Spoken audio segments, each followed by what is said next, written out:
భారతదేశంలో స్వాతంత్రం వచ్చిన తర్వాత మన సమాజం ఎట్లుండాలని ఆ రోజులలో మహాత్మా గాంధీ, పండిట్ జవహర్లాల్ నెహ్రూ, సర్దార్ వల్లభాయ్ పటేల్, మౌలానా గారు ఆలోచన చేసి కడుపు కాలిన వాడు పేదరికంలోకి వెళ్ళి వచ్చిన వ్యక్తే రాజ్యాంగం రాయగలుగుతాడని ఆనాడు బాబాసాహెబ్ అంబేద్కర్ కు అవకాశం కమిటీ మెంబర్ చేస్తే ఆ రాజ్యాంగం ఇవాళ రోజు పార్లమెంట్ లో ఇంట్రడ్యూస్ అయింది కనుక దీన్ని ఇక ముందు కూడా గ్రామ స్థాయిలో కాన్స్టిట్యూషన్ అంటే ఏంటి, అందరూ కూడా సమానంగా ఉండాలి, బడుగు బలైన వర్గాలకు కూడా సరి అయిన న్యాయం జరగాలి, కేవలం కోటీశ్వర్లకే లాభం కాదు, ఉన్నవారికే లాభం కాదు, పేదవారి గురించి ఆలోచన చేయాలని రాహుల్ గాంధీ ఆలోచనను దాన్ని ఇంప్లిమెంట్ చేయడానికి ఒక ప్రయత్నం మనం కూడా చేయాలి. కేవలం రాహుల్ గాంధీ గారే చేస్తే అందుగురించే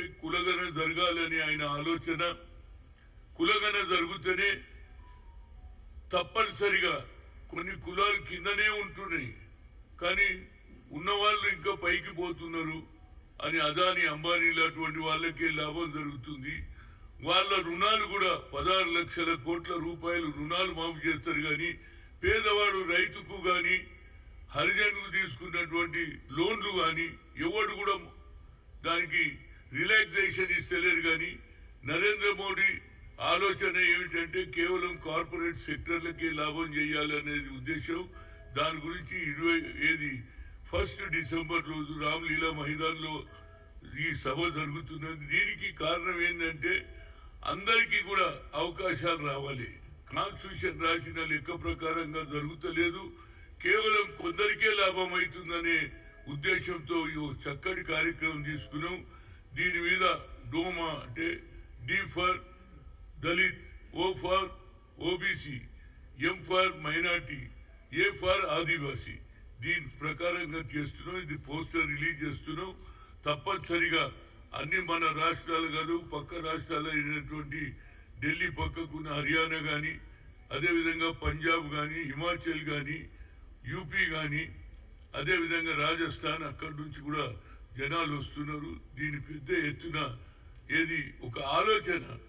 ఎందుకంటే కాన్స్టిట్యూషన్ ను పక్కకు పెట్టేసేసి అణగదొక్కాలని కేవలం ఈ దేశంలో ఇది సెక్యులర్ కంట్రీగా ఉన్నది కానీ ఈ సెక్యులర్ కంట్రీని మార్చడానికి హిందూ హిందూ హిందూ హిందూ అని ఏదైతే ప్రచారం చేస్తుండ్రో ఆర్ఎస్ఎస్ వాళ్ళు, దానికి జవాబుగా మన వాళ్ళు కూడా ఆలోచన చేయాలి. కాన్స్టిట్యూషన్ ఏమున్నది, ఇవాళ కాన్స్టిట్యూషన్ మర్చిపోయి వాళ్ళ ఆలోచననే ఇంప్లిమెంట్ చేస్తున్నారు. కాబట్టి ఈ సభ ఢిల్లీలో జరిగే సభ రామ్లీలా మైదాన్కి అందరూ కూడా రావాలనేదే నా ఉద్దేశం. ఇక్కడ ఉన్నటువంటి మిత్రులు మన పోస్టర్ రిలీజ్ చేస్తారు.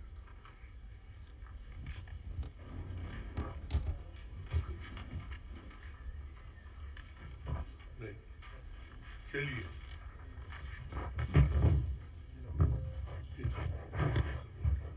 राइट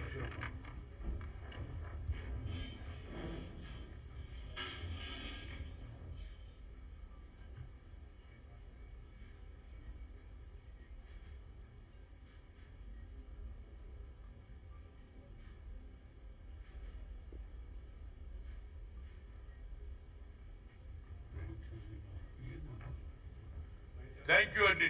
ఎందుకంటే ఇది ఢిల్లీలో ఇది చలో ఢిల్లీ సేవ్ కాన్స్టిట్యూషన్ అనే దాని మీద ఈ సభ జయప్రదం చేయాలని ప్రతి ఒక్కరిని కూడా కోరుతున్నాం. దీనివల్ల సామాజిక న్యాయం మళ్ళీ కాన్స్టిట్యూషన్ రాసిన అంబేద్కర్ కు రాసిన కాన్స్టిట్యూషన్ ను బలపరచడానికే మా ముఖ్య ఉద్దేశం. Thank you.